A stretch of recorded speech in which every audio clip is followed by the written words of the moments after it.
Hi everybody, I haven't been around for a while, but I'm back, and I brought you some new information. It's on the FJ Cruiser.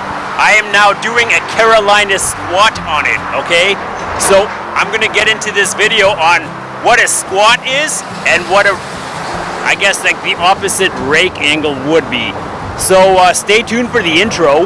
Make sure you like and subscribe the video, and I'm gonna give you a breakdown on the clearance from the back and then the front. So there's different clearance on both of the wheel wells. Let's get down to it. Okay, don't forget to like and subscribe. Now let's go to the intro.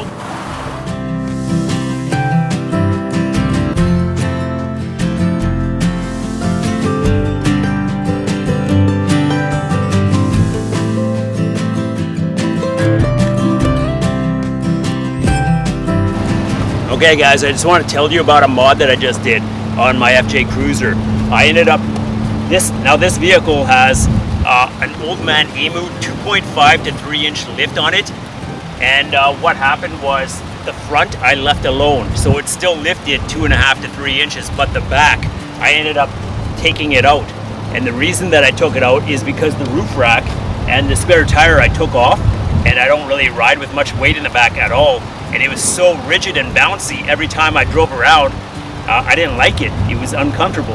And I also noticed that the spacing between the rear and the front wheel well was very high. It was like jacked up really high, and it would drive with a rake down the road. So I ended up taking that suspension out on the rear only, and I put in a factory FJ Cruiser rear coil spring. I ordered that coil spring from eBay. It was brand new, shipped from India right to my house, and it was very, very cheap. You'd be surprised. If you went to a Toyota dealership, you'd be paying probably 5 times as much. I think they said something like $350 each spring. I got it on eBay for like 100. I also bought these off of Amazon, and these are actually spacers that will fit between the coil spring. The spring will sit here, and then the frame will sit underneath. So these two, I am probably going to put them in the back to lift it. This is 0.8 of a lift, so 7/8. I took a guess, and now what I want to do is I want to measure it with you guys to see if that's a good guess. I've left this now for a couple of weeks, so there should be some sag happening and settling, I should say. So the ground's not perfectly level. And I have actually already measured this, and I know that the back end is 1/2 inch lower on one side, and the other side is 1/4 inch lower than the front.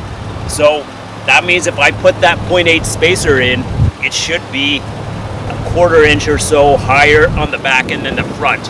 I'm not that concerned if I do it or if I don't, but you're supposed to measure to the center of the cap. I don't know how to do that. I'm just not going to spend that much time. So I ended up measuring just from the highest point of the tire to the wheel well. I get 6 inches on this side, just under 1/8. And on the front, I get just over 6 inches, about 1/8. Okay, now the ground's not perfectly level here where I'm standing, so I know that you want to park in a flat spot, but it is very similar. And if we went to the other side, we'd get a very similar stance also. So it's quite level now. I like this look. I have actually also measured from the bottom here and the bottom here to the ground, and I noticed a solid 1/2 inch difference. I hope you enjoyed this video. Once again, like and subscribe, and enjoy your summer. I'll be back sometime soon, and if I put these in, I'll take another video to show you what it looks like. Have a good one.